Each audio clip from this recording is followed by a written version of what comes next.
Assalamualaikum warahmatullahi wabarakatuh. Alhamdulillah kita bisa bertemu kembali di dalam program atau channel terkait dengan perkapalan yang ada di dunia ini, termasuk pelayaran yang ada di dunia ini, dan bisnis-bisnis pendukung dari bisnis perkapalan dan bisnis pelayaran. Beberapa saat yang lalu, tepatnya pada tanggal 23 Maret ya, 23 Maret 2021 ya, artinya 7 hari yang lalu, seminggu yang lalu, itu terjadi bencana ya. Suatu bencana, satu kapal besar. Kapal itu kapal kontainer ya. Kapal namanya aja kapal kontainer ya, yang panjangnya itu sekitar 400 meter ya, panjangnya itu 400 meter dan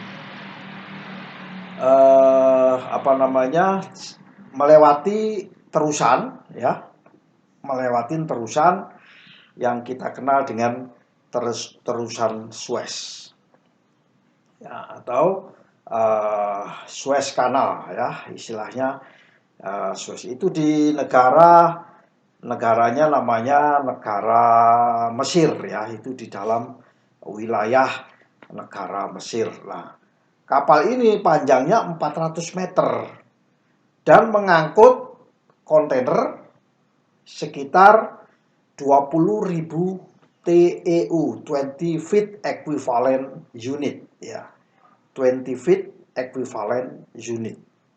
Kapal ini kapal besar, benderanya bendera Panama ya.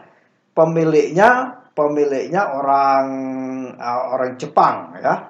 Pemiliknya kalau tidak salah dalam catatan saya itu adalah Seikisen Kaisa ya. Seikisen Kaisa. Pemiliknya adalah yang beli dulu, yang bangun dulu, yang beli dulu itu adalah orang Jepang ya. Nah, kemudian kapal ini dioperasikan. Operatornya namanya Evergreen. Nah, kemarin ada yang bertanya, siapa Pak dalam hal kejadian kapal ini, siapa yang bertanggung jawab? Nanti tergantung siapa yang mengoperasikan kapal itu dan memegang DOC sebagai penanggung jawab dalam operasional kapal tersebut, itu yang bertanggung jawab ya, bertanggung jawab awal ya. Meskipun ini dia pemiliknya, ownernya dari Jepang, maka yang pemegang DOC yang mengoperasikan ini yang bertanggung jawab. Kalau tidak salah BSM itu khusus menangani masalah repair and maintenance, teknis ya. Di kapal itu ada namanya 4 bagian ya. Bagian pertama adalah repair and maintenance, yang kedua adalah logistics dan documentation, yang ketiga adalah crewing and personalia ya, kemudian dan operation.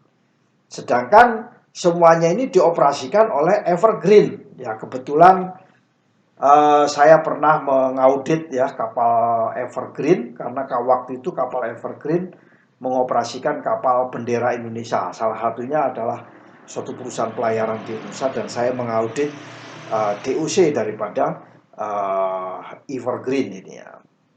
Nah, kapal ini diberi nama, kalau tidak salah, saya anehnya kapal ini diberi nama Evergiven. Artinya ada kaitannya dengan Evergreen ya. Jadi kayaknya manajemen utamanya adalah di Evergreen. Sedangkan Bernard Schulte Ship Management khusus masalah penanganan kalau dia bidang teknis ya, penanganan repair and maintenance, mungkin juga logistik ya. Mungkin logistik, saya tidak tahu. Nah, kali ini saya akan mereview perihal kejadian kandas dan menyilang ya. Ini namanya 400 meter, sementara kalau ini terusan Suez itu cuma 225 meter, hanya 2 kali lapangan bola. Sementara kapal ini adalah 4 kali lapangan bola panjangnya. Jadi kalau dimiringkan gini pasti masih menyilang. Jadi artinya diagonal, dalam posisi diagonal. Kandasnya diagonal. Disebabkan oleh apa? Masih belum tahu sampai sekarang. Disebabkan salah satunya yaitu adanya badai pasir ya. Badai pasir yang mengakibatkan seabed atau kanal bednya itu menjadi berkurang ya. Kanal bednya berkurang sehingga draftnya berkurang sehingga kapalnya kandas. Itu masih dugaan awal ya, dugaan awal. Nah, bila hal ini sudah diketahui sejak awal, maka seharusnya Evergreen atau operator yang mengoperasikan kapal ini tidak meminta kapal tersebut untuk melalui di daerah terusan Suez. Tapi konon kabarnya terusan Suez ini setiap harinya itu 40 sampai 50 kapal yang melalui lalang di situ.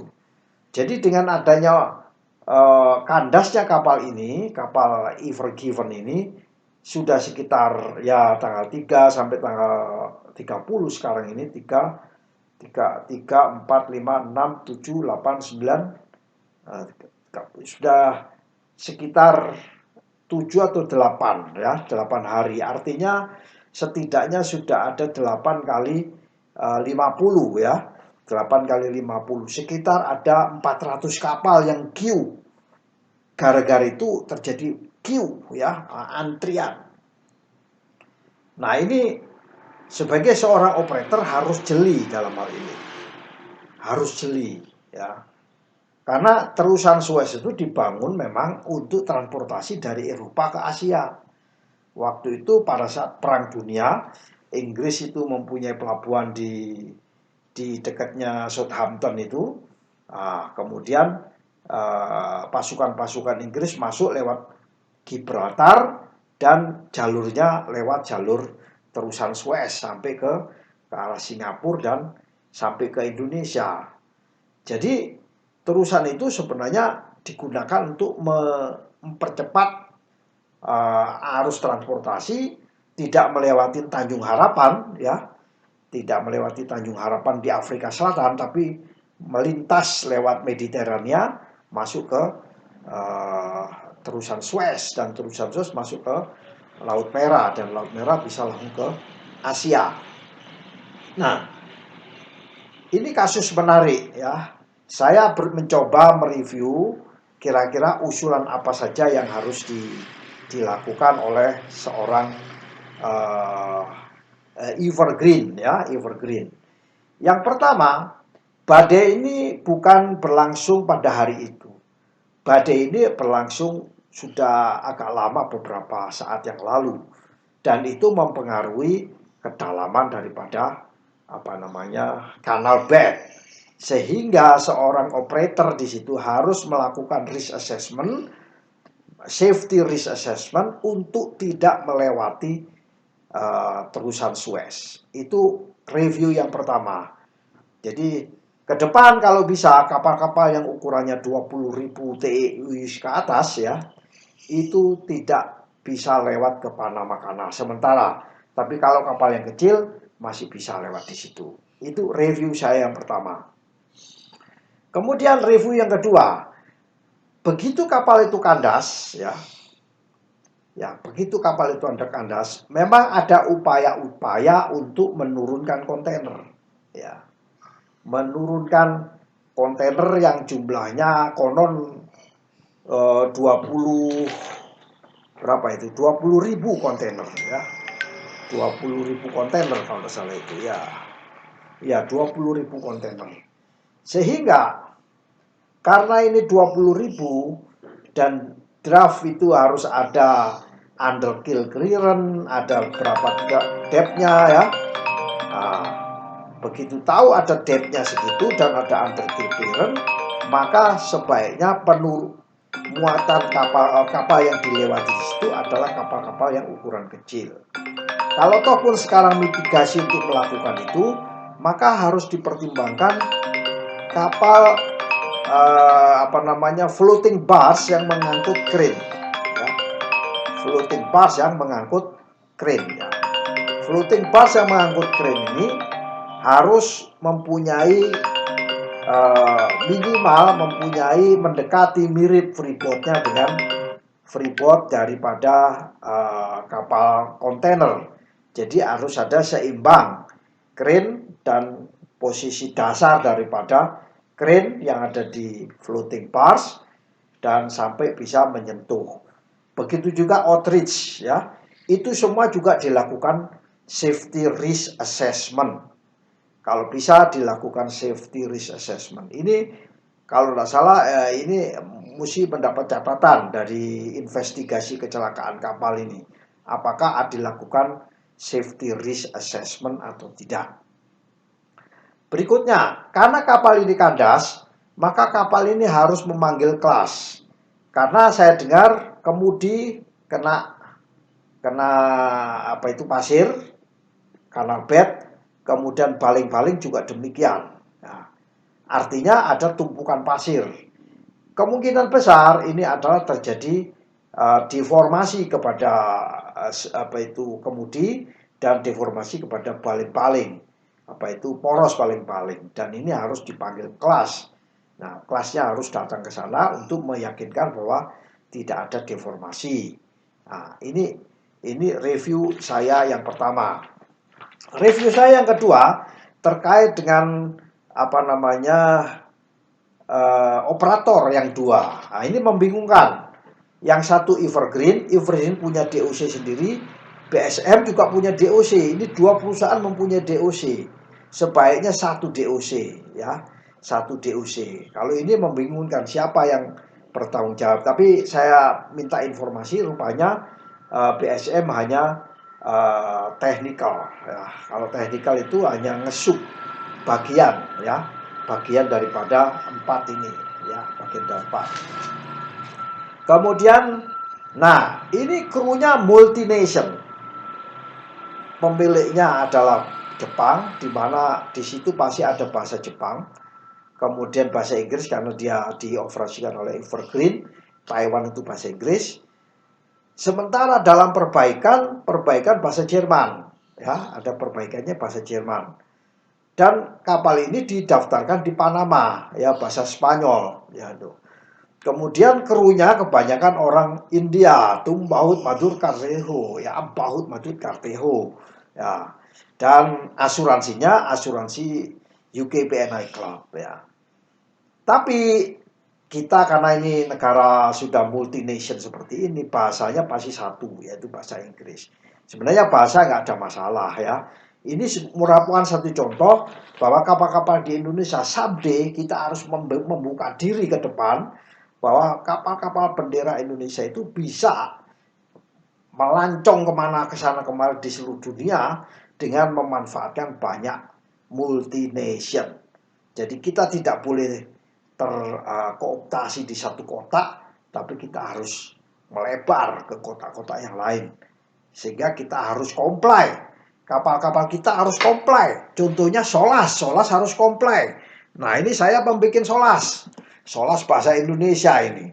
Ya, Solas bahasa Indonesia di mana di situ konstruksinya bisa kita baca dalam bahasa Indonesia, equipmentnya bisa, radionya bisa, passengers bisa, safety bisa. Jadi kapal-kapal Indonesia harusnya sudah comply ya dengan ketentuan internasional sehingga kita bisa ke luar negeri. Terkait dengan kemudi, ya, kemudi memang karena tidak mengalami kerusakan, karena hanya terstagnasi karena adanya pasir, maka sebenarnya nanti dilakukan sea trial ulang. Sea trial terkait dengan kemampuan kemudi. Begitu juga baling-baling, apakah ada baling-balingnya mengalami patah atau retak, itu harus dicek ulang. Dan kapal ini rupanya trim by stern. Jadi perbedaan antara depan dan belakang ini, ya, kapal ini nungging begini. Jadi kemudi yang bagian belakang agak naik ke atas, yang depan turun. Harusnya ini bisa memang diupayakan ya. Tapi karena penggerak utama ini ada di kemudi dan propeller, maka kapal ini berhenti. Nah, satu-satunya jalan mereka menggunakan ya namanya Suez Canal Authority itu menggunakan 2 tugboat untuk melakukan upaya-upaya penggeseran ya. Penggeserannya supaya kapal lain itu minimal bisa lewat, tidak hanya menutup begini tapi bisa dilewatin kapal lain yang kecil-kecil. Namun itu cuma tidak efektif karena lebarnya juga tidak terlalu bisa dilewati oleh kapal lain. Jadi review saya bahwa kapal ini harus panggil kelas ya. Kapal ini kelasnya apa saya tidak tahu, belum ada informasi. Kemudian trim ya, trim. Nah, terkait dengan trim, upaya yang dilakukan buang balas itu memang bahaya ya. Karena kapalnya ini full kontainer. Kalau buang balas bisa terjadi guling itu. Sehingga satu-satunya jalan SCA ini atau Suez Canal Authority memindahkan sebanyak 18.300 kontainer ya 20 feet itu dipindahin ya. Nah, disisakan sekitar 700 kontainer supaya draftnya naik apa itu kapalnya killnya naik sehingga bisa dilakukan satu penggeseran ya oleh tugboat ya 2 tugboat itu. Nah, namun bila itu dinaikkan harus menyesuaikan dengan crane. Dengan Goliath crane atau gantry crane atau crane besar yang mempunyai outreach yang cukup panjang ya, bisa mengambil kontainer yang ada di kapal. Karena kapal ini kapal terbesar, nggak bisa dengan menggunakan crane kecil ya itu. Dan apa itu sebenarnya yang paling efektif itu hanya satu kuncinya yang paling efektif, yaitu menunggu air pasang. Cuman kalau menunggu air pasang kan kita tidak tahu. BMKG sana mengatakan bulan apa, jam berapa, menit ke berapa naiknya itu. Nah itu pada saat itu diupayakan bisa digeser-geser dikit ya, sehingga akhirnya lepas dari cengkeraman. Kayaknya ini pasirnya mengandung mud ini, mengandung unsur-unsur lumpur yang lengket sehingga sulit bergerak. Ditambah lagi di bagian haluan itu mengenai batu ya, nggak bisa bergeser karena ada batu ya. Batu itu menghalang-halangi gerakan daripada haluan daripada kapal tersebut.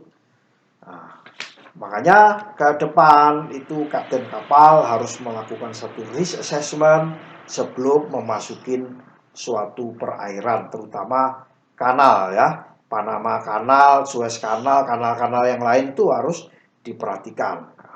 Kalau Panama Kanal malah lebih rawan lagi. Panama Kanal itu cuma lebarnya dulu 32,5 sampai sekarang sudah dilebarkan menjadi 50 ya itu. Kawan-kawan semua, upaya yang dilakukan menggeser ya shifting dikit-dikit ujung haluan dengan gerakan kecil-kecil itu sebenarnya itu kalau bahasa Jawanya namanya diongkek ya, diongkek-ongkek itu. Supaya lepas ya. Nah, menggunakan dua takbut kanan, 2 takbut kiri. Nah, cuman mendorongnya nggak boleh hati-hati, nggak boleh sembarangan, harus pada pusher position atau tag position ya, pusher position atau tag position, supaya tidak terjadi deformasi ya. Nah, satu kontainer itu jumlahnya 30 ton lah minimal ya. 30 ton, jadi kalau dikalikan 10 adalah 300 ton ya, 300.000 ton ya. Ya ambil 250.000 ton. Nah kalau ini dikeluarkan tentunya draftnya itu TPA-nya akan kita bagi panjangnya ton per area, TPA-nya berapa ya, TPC-nya berapa ya. Jadi nanti itu ada kenaikan. Bila ada kenaikan, apakah sesuai nggak dengan ada daya apung dan kesesuaian dengan under clearance tadi itu. Ini review saya bahwa langkah yang paling tepat apa yang saya usulkan tadi itu adalah menunggu pasang surut. menunggu pasang surut. Bila itu pasangnya naik, semuanya akan clear, ya, gampang itu semuanya. Jadi isu dunia yang dihebohkan sekarang sudah sekitar 400 kapal lagi queue di situ, dan bahkan yang namanya Mars Line, ya, Mars Line itu 14 kapalnya tidak boleh lewat apa namanya terusan Suez itu. Dia sudah melakukan safety risk assessment sehingga dia lewat namanya Tanjung Harapan yang ada di Afrika Selatan di bawah. Nah, meskipun bertambah sekitar seminggu 2 minggu atau sekitar 5 sampai 10 hari, tergantung daripada kecepatan kapal atau besar kecilnya kapal atau gelombang, angin, cuaca dan sebagainya. Dan kembali lagi bahwa isu ini adalah isu tergantung dari cuaca. Penyebabnya juga cuaca karena apa namanya pasir, dan jawabannya juga cuaca, yaitu pasang surutnya air laut. Demikian review singkat kami dari Praktisi Maritim Indonesia. Wallahul mu'afiq ila aqwamit thoriq. Wassalamualaikum warahmatullahi wabarakatuh.